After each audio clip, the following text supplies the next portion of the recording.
আসসালামু আলাইকুম take lovers. আশা করি ভালো আছো। আলহামদুলিল্লাহ। তোমাদের দোয়াতে আমি ভালো আছি। তো ফিরে আসলাম টেক রিঅ্যাকশন ভিডিওতে নতুন একটি রিঅ্যাকশন ভিডিও নিয়ে। তো আশা করি ভিডিওটি ভালো লাগবে। আজকের ভিডিওর টাইটেলটি হলো ৳১৪,৬৯৯ এই ফোনে ভরপুর সবকিছু। Helio 50 review. ওকে। ৳১৪,৬৯৯ এটা অবশ্যই বাজেট ফোন বা সুইটেবল বাজেট বলা যেতে পারে। তো এই বাজেটের মধ্যে আমরা দেখব ভরপুর সবকিছু সেটাই দেখব। তো ভিডিওটি নিয়েছি অবশ্যই স্যামজন চ্যানেল থেকে তাদেরকে ফুল ক্রেডিট দেওয়া হলো। তাদের ভিডিও লিঙ্কটি অবশ্যই আমাদের চ্যানেলের ডেসক্রিপশন বক্সে দেওয়া থাকবে। চাইলে তোমরা চেক আউট করতে পারো।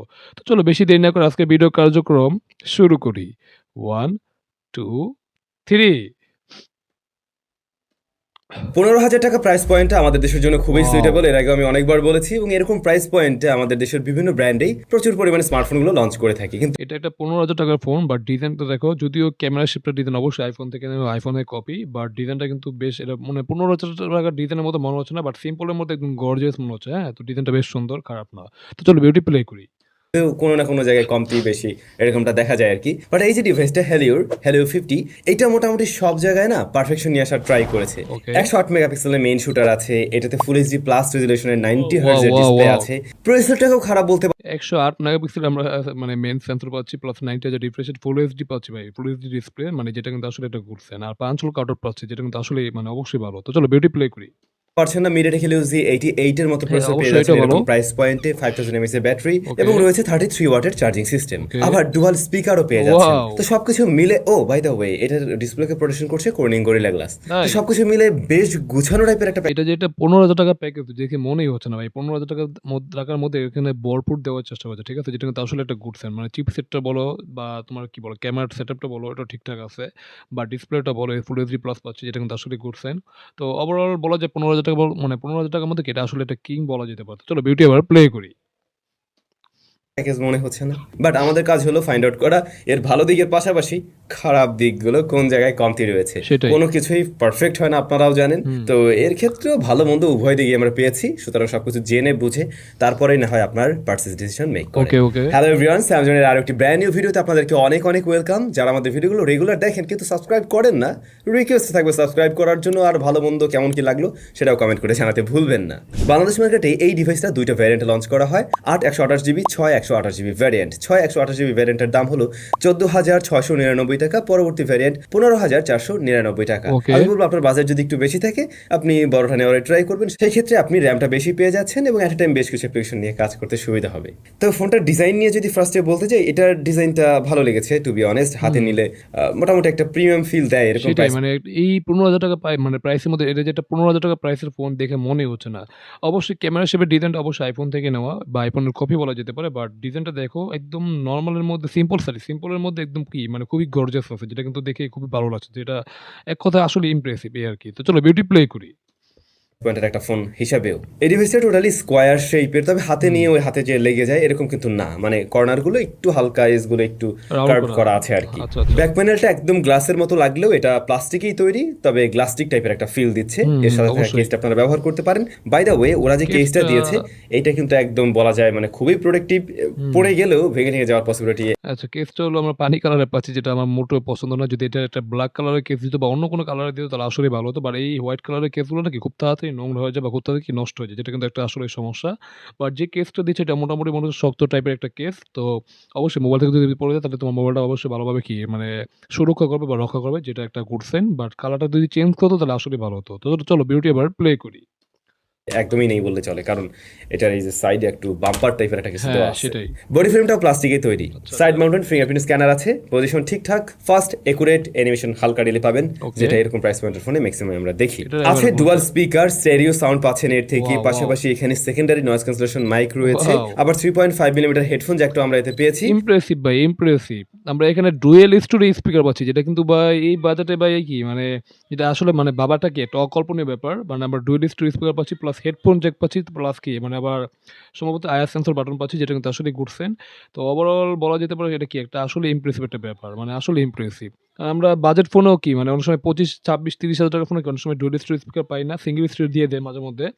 বাট এখানে আমরা ভাই এই বাজেটের মধ্যে এরকম একটা ডুয়াল স্টুডিও স্পিকার পাবো যেটা কিন্তু আসলে একটা মানে অ্যামেজিং একটা ব্যাপার। তো চলো ভিডিওটি আবার প্লে করি। তো বলতেই হচ্ছে পোর্টস অ্যান্ড বাটনে সবকিছুই দিয়েছে। ও এখানে আপনারা memory card up to 512 GB পর্যন্ত ব্যবহার করতে পারবেন চাইলে, যদি স্টোরেজ আরো বেশি প্রয়োজন পড়ে আর কি। ওকে একটু আগে যেমনটা বললাম ডুয়াল স্পিকার আছে, এর থেকে স্টেরিও সাউন্ড পাবেন এবং এর লাউডনেস কিন্তু বেশ ভালো, ভলিউম লেভেল বেশ ভালোই পেয়েছি। তবে ফুল ভলিউমে কিছু কিছু সাউন্ড একটু ডিস্টর্টেড হয়ে আসছিল আর কি। আর এর যে ইয়ারপিস এটার সাউন্ড আবার ঠিকঠাক পেয়েছি, কিন্তু আমরা এর থেকে ওটা নিয়ে কোনো ধরনের সমস্যা নেই বা কমপ্লেন নেই। ওকে সেকেন্ডারি নয়েজ ক্যান্সেলেশন মাইক থাকার সুবাদে আপনি যখন কথা বলবেন অপর প্রান্তের ব্যক্তি ওই যে আপনার আশেপাশে এনভায়রনমেন্টাল যে সাউন্ডগুলো সেগুলোতে বিরক্ত হচ্ছে না। ডিসপ্লে সাইজ 6.72 ইঞ্চ, এটা এলটিপিএস ইনসেলের প্যানেল যেখানে 90 হার্টজ হাই রিফ্রেশ রেট রয়েছে এবং ফুল এইচডি প্লাস রেজুলেশনের।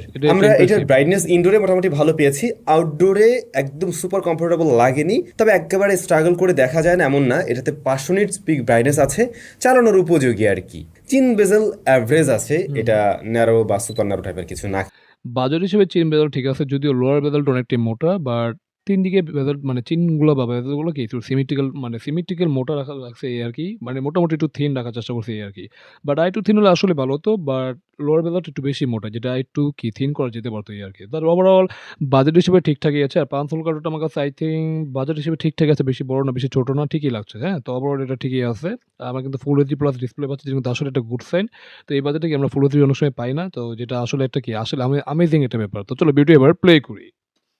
কিন্তু তবে ভালোর বিষয় এই ডিসপ্লেকে প্রোটেকশন করছে কর্নিং গরিলা গ্লাস। ওয়াও এই ইমপ্রেসিভ। প্রাইস পয়েন্টে খুব কম স্মার্টফোনে দেখা যায় সেটাই। ফুল এইচডি প্লাস, তো এই জন্য ওদেরকে ধন্যবাদ জানাতে হয় যে মানে আমরা এই প্রাইসের মধ্যে ফুল এইচডি প্লাস পাচ্ছি, প্লাস কর্নিং গোরিলা গ্লাসের প্রোটেকশন পাচ্ছি, যেটা কিন্তু আসলে একটা ইমপ্রেসিভ ভাই। মানে আসলেই মানে ১৫,০০০ টাকা বাজেটের মধ্যে এটা অনেক আসলে যা দিয়েছে আসলেই ভরপুর বলা যেতে পারে। কারণ এই বাজেটের মধ্যে এরকম কিছু মানে আশা করা কি একেবারে কি মানে মুশকিল বলা যেতে পারে। হ্যাঁ? তো যেখানে যা দিচ্ছে যেটা আসলে কি আনএক্সপেক্টেড বা খুবই একটা কি মানে অকল্পনীয় ব্যাপার। তো যেটা আসলে একটা আমেজিং ব্যাপার। তো চলো ভিডিও প্লে করি। লিস্ট ওরা 14,000 সামথিং এরকম প্রাইস পয়েন্টে ফুল এইচডি প্লাসটা দিচ্ছে। 90 হার্টজ আমরা চেক করে দেখছিলাম ম্যাক্সিমাম জায়গায় ঠিকঠাকভাবে পুশ করতে পারছে। কিছু ওকে, কিছু অ্যাপের ক্ষেত্রে এটা 60 এর উপরে যাচ্ছিল না, তবে ম্যাক্সিমাম টাইমেই এটা 90 হার্টজ পুশ করতে পারছিল। ওকে। এমনিতে এই ডিসপ্লের কালার রিপ্রেজেন্টেশন ভালো, প্লাস এটা টাচ রেসপন্সও ভালো পেয়েছি। তবে আপনি যখন কোনো কিছু স্ক্রোল করবেন বা একটা অ্যাপ থেকে আরেকটা অ্যাপে সুইচ করবেন তখন দেখবেন যে একটু টাইম নিচ্ছে, একটু চপি টাইপের একটা ফিল দিতে পারে। এইটা মূলত ইউআই প্লাস হচ্ছে এর যে প্রসেসর সবকিছু মিলে ওই লেভেলে তো আসলে পুশ করতে পারবে না এরকম বাজেটের একটা অবশ্যই, ফোন। অবশ্যই। সেটা হয়তো আপনাকে একটা ফিল দিতে পারে, তবে এটা টাচ রেসপন্স জনিত প্রবলেম কিন্তু না। পারফরমেন্সের কথা যেহেতু চলেই আসলো, এই ডিভাইসে প্রসেসর বা এসওসি হিসেবে রয়েছে MediaTek MediaTek Helio Helio G88 G88 আচ্ছা, আচ্ছা। আর এটা রান করছে অ্যান্ড্রয়েড 14 এ। ওকে। প্লাস এখানে আমরা র্যাম পেয়ে যাচ্ছি দুইটা ভ্যারিয়েন্টে 6 এবং 8, অন্যদিকে 128 জিবি স্টোরেজ রয়েছে। ওকে, মানে তোমরা যাদের একটু বাজেট একটু বেশি মানে ৳১,০০০ বেশি বাড়াতে পারবে, তারা ৳১৫,৬৯৯ কারণ ওইটা 8 জিবি র্যাম পাবে। কারণ যত র্যাম নিবি মানে র্যাম বেশি হলে কি মোবাইলের কি একটু পাওয়ার মানে কি পাওয়ারটা ঠিকঠাকভাবে পুশ করা যায়, যেটা আসলে একটা মানে ভালো ব্যাপার বলা যেতে পারে। বাট এখানে আমরা যে চিপসেটটা পাচ্ছি MediaTek Helio G88, তো এটা একটা অবশ্যই এন্ট্রি লেভেলের চিপসেট। তো মোটামুটি এটা দিয়ে মানে 2D টাইপের গেমিংও করতে পারবে বা PUBG, Free Fire ও খেলতে পারবে। বাট ওরকম না লো গ্রাফিক্সে খেলতে হবে। ঠিক আছে? বাট ওভারঅল মোটামুটি যা দেওয়ার চেষ্টা করছে সেটা কিন্তু আসলেই ভালো। তো চলো ভিডিও এবার প্লে করি। তো 128 জিবি স্টোরেজের মধ্যে আমি দেখলাম যে মোটামুটি আপনি 116-17 জিবির মতো ফ্রি পাবেন, মানে বাই ডিফল্ট অবস্থায়। RAM type LPDDR 4X eMMC টেকনোলজির হচ্ছে গিয়ে স্টোরেজ। তো স্টোরেজটা আমরা চেক করে দেখছিলাম, টেস্ট করে দেখছিলাম, রিড রাইট স্পিড আপনারা যেমনটা দেখছেন আর কি। এই সময় দাঁড়িয়ে আমরা ইউএফএসটার দিকেই বেশি গুরুত্ব দিয়ে থাকি এবং ওইটার ক্ষেত্রে আর একটু ফাস্টার দেখা যায়। তো ওইটা থাকলে বোধহয় আরো বেশি সুবিধা হতো আমাদের জন্য।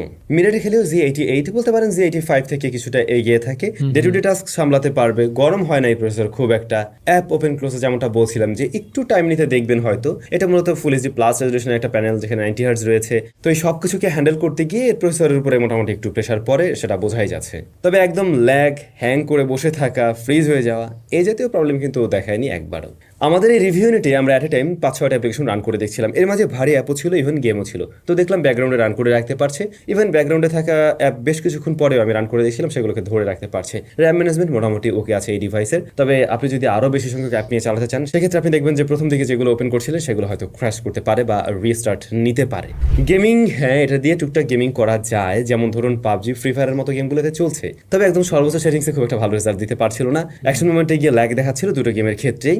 আর যখন কিনা আমরা একটু লোয়ার সেটিংসে খেলছিলাম তখন মোটামুটি স্মুথ রেজাল্ট দিচ্ছিল। তবে ফ্রেম যেটা আমরা বললাম যে লোয়ার সেটিংসে আমরা কি মানে লোয়ার সেটিংসে অবশ্যই পাবজি ফ্রি ফায়ার খেলতে পারবো, বাট হাই গ্রাফিক্সে বা হাই সেটিংসে না খেলাটাই বেটার হবে। কারণ ওটা যদি খেলতে চাও তাহলে কি তোমার মোবাইলের উপর প্রেশার পড়বে, চাপ পড়বে, তো এটা অবশ্যই মাথায় রাখতে হবে। যদি তুমি এই ফ্রি ফায়ার পাবজি লাভার হয়ে থাকো তাহলে অবশ্যই যদি এটা নিতে চাও তাহলে তুমি অবশ্যই মানে লো গ্রাফিক্স খেলতে হবে, এটা তোমার অবশ্যই মাথায় রাখতে হবে। আর এটা কিন্তু অবশ্যই একটা গেমিং ফোন না, তো এটা অবশ্যই মাথায় রাখা উচিত। বাট এটা যে চিপসেটটা দিয়েছে এটা অবশ্যই একটা ভালো চিপসেট, এনটিটি চিপসেট হিসেবে খুবই ভালো। রেগুলার টাস্ক সবই করতে কোনো সমস্যা হবে না আই থিঙ্ক। তো চলো বিউটি আবার প্লে করি। রেটটা ওঠানামা করতে দেখা গেছে ম্যাক্সিমাম টাইমেই। আর ফ্রি ফায়ারের তুলনায় পাবজিতে এই ফোনটা বেশি গরম হচ্ছিল, তখন হালকা হাতে একটা হিট দেয়, এই পোর্শনটা একটু এটা বেশি মাথা রাখা উচিত করে আর কি। 2D গেম বা মানে নরমাল গেম টেম যদি প্লে করতে চান তাহলে মানে যারা শখের গেমার আছো, টুটি টাইপে গেমিং করো তাদের জন্য ঠিক আছে বলা যায়। বাট যারা হাইলি গেমিং করো বা গেমিং খেলতে চাও বা গেমিং করতে চাও তাদের জন্য কি ডিভাইসটা অ্যাভয়েড করা অবশ্যই উচিত, কারণ এটা গেমিং ডিভাইস না। বাট শখের গেমিং করতে চাইলে টুটি গেমিং যদি তোমরা যদি টুটি টাইপের গেমগুলো খেলো তাহলে অবশ্যই এই মোবাইল কি মানে তোমাকে একটা ভালো মানে ব্যাকআপ দিতে পারবে আর কি, ঠিক আছে। মানে টুটি টাইপের গেমগুলো কি ভালো একটা কি সার্ভিস দিবে। বাট পাবজি ফ্রি ফায়ার খেলতে পারবে, বাট অবশ্যই লো গ্রাফিক্সে খেলতে হবে, এটাও মাথায় রাখতে হবে। হ্যাঁ, তো চলো বিউটি আবার প্লে করি।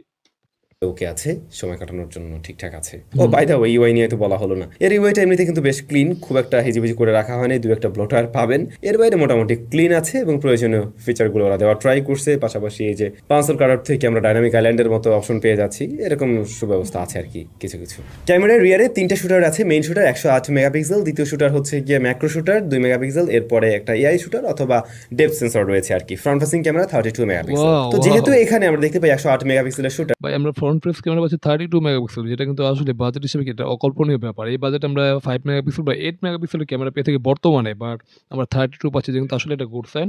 আর 108 মেগাপিক্সেলের মেইন সেন্সর পাচ্ছি, যেটা কিন্তু আমার আমেজিং একটা ব্যাপার। আর 2 মেগাপিক্সেল সম্ভবত ম্যাক্রো সেন্সর, আর ডেপথ সেন্সর হলো 0.08, এই আর কি, ওটা বেশি একটা কাজের না। তো ওভারঅল চলো আমরা ছবি কি বলে ছবি মানে কোয়ালিটি দেবো, তো চলো বিউটি এবার প্লে করি। তো আমাদের এক্সপেকটেশন লেভেলটা ওদিকেই থাকবে, খুব স্বাভাবিক যে অনেক ভালো টাইপের ছবি আসবে। 108 মানে তো সেটাই বিশাল তো। হিউজ। টু বি অনেস্ট সেই রকম টাইপের রেজাল্ট আমি এর থেকে পাইনি, মানে 108 থেকে যা আসা উচিত সেটা আমি পাইনি। বিশেষ করে এর ছবিগুলো একটু কন্ট্রাস্টি হয়ে আসছিল, কালারটাও একটু টুইক করে প্রেজেন্ট করছে, মানে একটু বেশি স্যাচুরেটেড। না, বাজেট হিসেবে ছবির কোয়ালিটি আমার কাছে বেশ ভালো লেগেছে সত্যি কথা বলতে। যদিও ডিটেইল শার্পনেস অবশ্যই ঘাটতি আছে, মানে 108 মেগাপিক্সেল যতটা ভালো দেওয়ার কথা এটা ততটা ভালো না। বাট এই বাজেটের মধ্যে অন্যান্য যদি ছবি কম্পেয়ার করি তাহলে আমার কাছে অবশ্যই মনে হয় এটা এগিয়ে থাকবে। বাট ছবি কোয়ালিটি দেখো বেশ কালারফুল মনে হচ্ছে, যেটা কিন্তু আসলে একটা গুড সেল। মানে আমরা যারা রেডি টু আপলোড ইমেজ পছন্দ করি তার জন্য ঠিকঠাক আছে অবশ্যই। তো যেটা বাজেট হিসেবে ঠিকই মানে মানে আমার কাছে বেশ ভালোই লেগেছে, খারাপ না। তো চলো বিউটি প্লে করি। দিকে আবার অন্যদিকে আমরা দেখছিলাম এটা ডাইনামিক রেঞ্জের জায়গাটা আসলে ওয়াইডার না, এই জায়গাটায় বেশ কিছুটা পিছিয়ে আছে এই ডিভাইস। ডাইনামিক রেঞ্জ নিয়ে আরেকটু বেটার ভাবে খেলা উচিত ছিল হেলিওর। ক্যামেরাকে আরো একটু বেটার অপটিমাইজ করতে পারলে আমার মনে হয় এর থেকে আরো বেটার আউটপুট বের করা সম্ভব হতো। ইভেন এটাতে আপনি চাইলে ভবিষ্যতে জি ক্যামও ব্যবহার করতে পারবেন না, দেখলাম সাপোর্ট নেই ক্যামেরা টু এপিআই এর। সো ওইরকম কিছু থাকলেও হয়তো আমরা জি ক্যাম ব্যবহার করে আরো একটু বেটার আউটপুট বের করতে পারতাম। এখন আমার যা মনে হয় হেলিও যদি নেক্সট টাইম একটা আপডেট দিয়ে এটাকে আরেকটু ফিক্স করা ট্রাই করে, বিশেষ করে ডাইনামিক রেঞ্জের দিকে একটু গুরুত্ব দেয়, তাহলে এটার থেকে আর একটু বেটার ছবি আপনারা হয়তো পাবেন। তবে যদি সঠিক লাইটে তুলতে পারেন, মানে একদম ওর জন্য ঠিকঠাক লাইটিং কন্ডিশন, সানলাইটের এগেইনস্টে না, পারফেক্ট লাইটিং আছে, তখন আপনি কিন্তু মোটামুটি ভালো ছবি আবার পাচ্ছেন। সেক্ষেত্রে এর শার্পনেস ডিটেল তখন ভালোই দেখা যায়। লো লাইটের দিকে কন্ট্রাস্টের পরিমাণ আরো বাড়তে থাকে, নয়েজ গ্রেনেড দেখাও পাওয়া যায়, তখন নাইট মোড অন করে নিলে মানে লো লাইটে যদি তুমি ছবি তুলতে তাহলে অবশ্যই তোমার ছবি এখানে নয়েসের দেখা যাচ্ছে, ঠিক আছে। শার্পনেসের ডিটেলস অনেক ঘাটতি, মানে গোলা লাগে, যেটা একটা সমস্যা। বাট অবশ্যই নাইট মোড ছবিগুলো তুলতে হবে। তো চলো বিউটি এবার প্লে করি। আপনি ছবি তুলে আরেকটু বেটার আউটপুট পাবেন, বাট বেশ কিছু সময় স্টাডি করে ধরে রাখতে হবে। এটা যেহেতু ওয়াইএস নেই, স্টাডি করে যদি ধরে না রাখতে পারেন সেই ক্ষেত্রে কিন্তু ছবিতে আবার ব্লারি একটা ভাব চলে আসে। সেটাই, মানে আমরা যেটা দেখতে পাচ্ছি, মানে নাইট মোড যদি ছবি তুলতে চাও তাহলে অবশ্যই স্টাডি হাতে তোমার মানে ছবি তুলতে হবে। যদি নাড়াচাড়া করো বা হাঁটা যদি কাঁপাকাঁপি করো তাহলে এরকম কি বলে ব্লার হয়ে থাকে বা গোলা হয়ে যায়, যেটা একটা সমস্যা ব্যাপার। তো অবশ্যই এটা মাথা রাখা উচিত। বাট মানে কি লাইটিং কন্ডিশনে যদি ঠিকঠাকভাবে পুশ করে স্টাডি হাতে যদি তুলতে পারো তো ছবি কোয়ালিটি বেশ ভালো আসে, যেটা কিন্তু আসলে একটা মানে গুড সাইন বলা যেতে পারে। বাট তারপরে ছবি কোয়ালিটি আরেকটু ভালো হলে আরেকটু ভালো হতো, বাট খারাপ না। তো চলো বিউটি এবার প্লে করি। যদি স্টাডি করে ধরে রেখে ছবি তুলতে পারেন তাহলে নাইট মোডে মোটামুটি চলচ্চিত্র টাইপের ছবি অবশ্যই দিতে পারছিল এই ডিভাইসটি। পোর্ট্রেট মোডে আমরা দেখছিলাম এজ ডিটেকশনে দু এক জায়গায় ক্রিটিক্যাল জায়গাগুলোতে লাইক এরকম যে চুল বেরিয়ে আছে এরকম জায়গাগুলোতে একটু হয়তো মিসম্যাচ করতে পারে। ব্যাকগ্রাউন্ড ব্লারনেস মোটামুটি আমার কাছে ঠিকঠাকই লেগেছে। আর যদি হেভি এক্সপোজার না চলে আসে ব্যাকগ্রাউন্ডে তাহলে ঠিকঠাক ছবি দিতে পারে আর কি। এটাতে বাড়তি পেয়ে যাচ্ছেন এরকম প্রাইস পয়েন্টে ম্যাক্রো শুটার, যাকে ভালো লাইট দিতে পারলে মোটামুটি চলচ্চিত্র টাইপের ছবি দেয় এটাও। আর ফ্রন্ট ফেসিং ক্যামেরা 32 মেগাপিক্সেল, এইটা আবার একটু ব্রাইট করে দেয়, ছবিগুলো একটু ওয়ার্মের দিকেও নেয়। তবে এখানেও ডাইনামিক ডাইনামিক রেঞ্জে বেশ কিছুটা পিছিয়ে আছে। যেমন এই ছবিটা যদি দেখেন, এখানে হিউম্যান ফেসটাকে মোটামুটি ঠিকঠাক করতে পারলেও গেঞ্জিটাকে কিন্তু পুরো খেয়ে দিয়ে বসে আছে, সেটাই। সাদা গেঞ্জিটাকে পুরো ঝলসে ফেলছে। তো যদি কিনা একদম পারফেক্ট লাইটিং কন্ডিশনে নিতে পারেন, ওর অনুকূলে থাকে সবকিছু, তাহলে এর থেকে একটা বেটার আউটপুট আপনি বের করতে পারছেন। ওকে। এটা দিয়ে ভিডিও আমরা শুট করছিলাম, ভিডিওতে স্টেবিলিটির অভাব বোধ করবেন এবং হ্যাঁ, এক্সপোজার অবশ্যই। ব্যালেন্স করতে গিয়েও একটু টাইম নিয়েছে, একটু লাইটিংস এখানে আছে, আর রেজুলেশনের ঘাটতি আপনার কাছে মনে হতে পারে, একটু সফট টাইপের লাগতে পারে আর কি। ভিডিও এরকম প্রাইস পয়েন্টে যা হয় আর কি ওরকম টাইপের। এই ফোনটার এতক্ষণ আমরা যা শুনে আসছিলাম সবগুলো পয়েন্টে কিন্তু খুবই স্ট্রং ছিল, বাট ক্যামেরাতে আমার মনে হয় এটার আরো ইমপ্রুভমেন্টের সুযোগ ছিল হেলিওর। তবে ভাই বড় ব্যাটারি আছে, 5000 mAh এবং 33 ওয়াটের চার্জিং সিস্টেম, এটা দিয়ে না, ব্যাটারিটা ঠিকঠাক আছে, 5000 mAh এর ব্যাটারি, 33 ওয়াট। বাট বর্তমান যদি হিসাব করি তাহলে অবশ্যই অনেকটা পিছিয়ে আছে। যে না, এখানে যদি 6000 হতো আর 33 হলে আসলে কম্বোটা আরেকটু ভালো হতো। বাট এটা যেহেতু ১ বছর আগের একটা ফোন, তো তখনকার 5000 mAh বা 5500 এরকমই মানে কি ঠিক ছিল। বাট এখন বর্তমানের তুলনায় কি একটু পিছিয়ে আছে। বাট আগে যখন মানে এটা যখনকার ভিডিও তখনকার আমলে কি ঠিকঠাক আছে এই আরকি। তো ওভারঅল মোটামুটি মানে চলে এই। তো চলো ভিডিওটি এবার প্লে করি। একে ফুল চার্জ করতে ১ ঘন্টা ১৫-২০ মিনিটের মতো সময় লেগে যাবে। আর একবার চার্জ করে নিলে কিন্তু আবার আপনি এর থেকে ব্যাকআপ বেশ ভালো পাবেন। হুম। যেমন এর থেকে আমরা এসওটি পেয়েছি ৭ ঘন্টা প্লাস, 90 এটা যদি একটা ১৫,০০০ টাকা বাজেটের ফোন, তো তোমাকে এটা ভাবতে হবে যে এখানে আমরা ব্যাটারি ব্যাটারি মানে চার্জারটা যেটা পাচ্ছি 33 ওয়াট, যেটা কিন্তু আসলে একটা আমেজিং ব্যাপার। এই বাজেটের মধ্যে কি আমরা সর্বোচ্চ 18 ওয়াট পাই। আর সবসময় তো দেখি 10 ওয়াট বা 10 ওয়াট বা 15 ওয়াটের কি মানে চার্জার দিয়ে থাকে। বাট এখানে কিন্তু আবার 33 ওয়াটের চার্জার পাচ্ছি, যেটা কিন্তু আসলে একটা আমেজিং ব্যাপার। তো ওই হিসেবে মানে যার দাম হিসেবে বা প্রাইস হিসেবে কি তোমার ব্যাটারি কম্বোটা ঠিকঠাকই আছে। তো যেটা আসলে কিন্তু খারাপ না। তো চলো বিউটি প্লে করি। অন রেখেও তো বলাই যায় একদিন প্লাস টাইম আপনি এই ডিভাইস ব্যবহার করতে পারবেন এবং সুপার লেভেলের হেভি ইউজার হয়ে থাকলেও একদিন ব্যবহার করা যায় অনায়াসে। এই ডিভাইসের সাথে যেহেতু ডুয়াল স্পিকার আছে, মিডিয়া কনজাম্পশন যারা করেন তাদের কাছে কিন্তু ব্যাপারটা ভালো লাগবে আর এটা কি। এটা আসলে একটা অ্যামেজিং ব্যাপার। হ্যাঁ, মানে ডুয়াল স্টোরি স্পিকার পাচ্ছি ভাই। এই বাজেটে কিন্তু আমরা ডুয়াল স্টোরি স্পিকার কিন্তু এটা মানে এক্সপেক্ট করতে পারি না। হ্যাঁ? তো যেটা একটা অকল্পনীয় ব্যাপার। মানে এটা আসলেই। মানে এখানে বাজেট হিসেবে যা দেওয়ার চেষ্টা করছে এটা আসলে অনেকটা ভরপুর দেওয়ার চেষ্টা করছে। এটা কিন্তু আসলে এটা করছেন। যদিও ক্যামেরাটা একটু কমতি হয়েছে। বাট তারপরে বাজেট হিসেবে আমরা ক্যামেরার ছবি কোয়ালিটি যদি স্টাডি হাতে যদি ছবি তুলতে পারো তাহলে আমার কাছে বেশ ভালো লাগে। বা এখানে শার্পনেস ডিটেইলস এ তেমন একটা ঘাটতি থাকে না। তো ওই হিসেবে ঠিকঠাকই আছে। তো ওভারঅল বলা যায় এটা একটা ভালো প্যাকেজ। তো তোমরা চাইলে অবশ্যই দেখতে পারো। তো চলো বিউটি প্লে করি। দুপাশ থেকে সাউন্ড আসলে দেখে দেখে ভালো লাগে এবং হুম। এই জায়গাটাতে ওরা মোটামুটি একটা ফোকাস দেওয়ার ট্রাই করেছে যা বুঝি। ফুল এইচডি প্লাস রেজলিউশনের ডিসপ্লে, পাশাপাশি আপনি ডুয়াল স্পিকার পাচ্ছেন আর কি। হুম। প্রয়োজনীয় সেন্সরসগুলো আছে, লাইক জাইরোস্কোপ সেন্সরটাও আছে। তবে এটার ব্লুটুথ ভার্সন হলো 5.0, যেটা বেশ পুরাতন টেকনোলজি। হুম। অ্যাটলিস্ট এখন ব্লুটুথ 5.3 থাকা উচিত যে কোনো ডিভাইসেই, এমনটা আমার মনে হয়। সো ইয়া, এই ছিল হেলিও 50। হেলিও 50 নিয়ে আপনাদের জানার অনেক বিষয় ছিল। তো আমি যেমনটা শুরুতেই বলছিলাম, ভালো মন্দ উভয় দিক থাকবে একটা ডিভাইসের বা যে কোনো কিছুরই। তো এইটার সব জায়গাগুলোই ভালো করেছে বলতে হয় এই প্রাইস পয়েন্টের। শুধু জাস্ট ক্যামেরাতে আরেকটু ইমপ্রুভমেন্ট থাকলে আমাদের আর কোনো কমপ্লেনই থাকতো না। এখন আপনি নিজে ডিসাইড করেন, ছবি তো দেখলে নেই যে এটার ছবি কোয়ালিটি কেমন ছিল। ক্যামেরার এই ব্যাপারটা যদি আপনি মেনে নিতে পারেন বা কনসিডার করতে পারেন, বাকি সমস্ত বিষয় নিয়ে আপনার আই থিঙ্ক ভালো লাগবে। আপনাদের কাছে কেমন লেগেছে হেলিও 50 কমেন্ট করে জানাতে ভুলবেন না। এরপরে কত টাকা প্রাইস পয়েন্টের ডিভাইস নিয়ে আমরা রিভিউ নিয়ে আসবো সেটাও কমেন্ট করে জানাতে পারেন, বা কোন ডিভাইস স্পেসিফিক সেটাও বলে দিতে পারেন। ভালো থাকবেন, অনেক বেশি ভালো। তো যাই হোক গাইস, এখানে ভিডিওটি শেষ হয়ে গেল। আমরা দেখে নিলাম হেলিও 50 এর একটা ফুল রিভিউ। তো এটা বাজেট হিসেবে ঠিকঠাক আছে। আমার কাছে বলা যায় একটা ব্যালেন্স প্যাকেজ বলা যেতে পারে। যদিও একটু ক্যামেরাটা একটু পিছিয়ে আছে। বাট ওভারঅল যদি তুমি স্টাডি হাতে যদি ছবি তুলতে পারো তাহলে তোমার ছবিগুলো বেশ ভালো হবে। যদি লাইটিং কন্ডিশনে ঠিকঠাকভাবে স্টাডি হাতে যদি তুলতে পারো তাহলে তোমার ছবিগুলোকে বেশ ভালো আসবে। এখানে ডিটেইলস শার্পনেস এ তেমন একটা ঘাটতি হবে না। তো ওই হিসেবে ঠিকই আছে, আমার কাছে খারাপ না। আর বাজেট হিসেবে চিপসেটটা বেশ ভালো। মানে হেলিও, হ্যাঁ, হেলিও G88 যেটা একটা মানে একটা মোটামুটি একটা ব্যালেন্স চিপসেট বলা যেতে পারে এই বাজেটের মধ্যে। আর এটা যদি এন্ট্রি লেভেলের চিপসেট ঠিক আছে, বাট মোটামুটি কি ব্যালেন্স। এটা দিয়ে তুমি রেগুলার 2D টাইপের গেমিংকে অনায়াসে খেলতে পারবে। খুব ইজিলি খেলতে পারবে, কোনো সমস্যা হবে না। ল্যাগ ছাড়াই খেলতে পারবে। বাট যদি তুমি কি বলে PUBG বা ফ্রি ফায়ার খেলো তাহলে PUBG খেলতে অবশ্যই মোবাইলটা একটু হিট জেনারেট করে। বাট PUBG, ফ্রি ফায়ার অবশ্যই খেলতে পারবে, সেটা কি লো গ্রাফিক্সে খেলতে হবে, যেটা অবশ্যই একটু মাথায় রাখতে হবে এই আরকি। বাট ওভারঅল যদি তুমি শখের গেমার হয়ে থাকো তাহলে কি অবশ্যই তুমি 2D টাইপের গেমগুলো করতে পারবে, যেটা কোনো সমস্যা হবে না। আর রেগুলার কাজপত্র সবই করতে পারবে, কোনো সমস্যা না। আর এখানে আমরা যেটা পাচ্ছি মানে মোবাইলের ডিজাইনের কথা যদি আসে, তো ডিজাইনটা বেশ সুন্দর, মনে একটা গ্লাস্টিক টাইপ। মানে পিছনের যে লুকটা, অবশ্যই ক্যামেরা হিসেবে ডিজাইনটা অবশ্যই এটা আইফোনের ডিজাইন। বাট যদি মানে পিছনে যদি মানে ক্যামেরা শিপটা বাদ দিয়ে যদি ডিজাইনটা দেখো মনে হবে কি এটা গ্লাস দিয়েছে, বাট গ্লাস ভাব। বাট ওটা অবশ্যই এটা মানে প্লাস্টিক দিয়েছে এই আরকি। বাট দেখে মনে হচ্ছে গ্লাসটিক যেটা একটা মানে করছেন, মানে কোয়ালিটিটা বেশ ভালো। আর আমরা ফোনে কি ফুল এইচডি একটা ডিসপ্লে পাচ্ছি যেটা কিন্তু আমেজিং একটা ব্যাপার। আবার ডিসপ্লে প্রোটেকশন আছে কর্নিং গোরিল্লা গ্লাস একটা প্রোটেকশন যেটা কিন্তু আমেজিং একটা ব্যাপার। তো ওভারঅল বাজেট হিসেবে ফোনটা আমার কাছে বেশ ভালোই লেগেছে, খারাপ না। তো তোমরা চাইলে অবশ্যই দেখতে পারো, বা তোমাদের যদি পরিবারে কোনো মানে কি সিনিয়র সিটিজেন থাকে তাহলে তাদের জন্য কি ফোনটা তোমরা দেখতে পারো অবশ্যই। বা তোমার যদি কোনো সেকেন্ড হ্যান্ড ডিভাইস মানে বা তোমাদের একটা সেকেন্ড হ্যান্ড ডিভাইস দরকার এখন, তোমরা চাইতেছো এরকম একটা বাজেটের মধ্যে নিতে যেমন ১৪,০০০ বা ১৫,০০০ টাকার মধ্যে, তাহলে তোমরা অবশ্যই এই ডিভাইসে কি চয়েস করতেই পারো, হ্যাঁ? তো এই ছিল আমার ফুল একটা ওভারভিউ। তো তোমাদের কাছে ভিডিওটি কেমন হলো তোমরা অবশ্যই কমেন্ট করে জানাতে পারো। যদি আমার কোনো ভুল ত্রুটি হয় অবশ্যই তোমরা কি কমেন্টে মানে কমেন্ট সেকশনে জানিয়ে দিতে পারো। তো অবশ্যই তোমরা ক্ষমা দৃষ্টিতেও দেখবে এই আরকি। তো দেখা হবে নতুন কোনো রিঅ্যাকশন ভিডিওতে। সে পর্যন্ত তোমরা ভালো থাকো। আল্লাহ হাফেজ।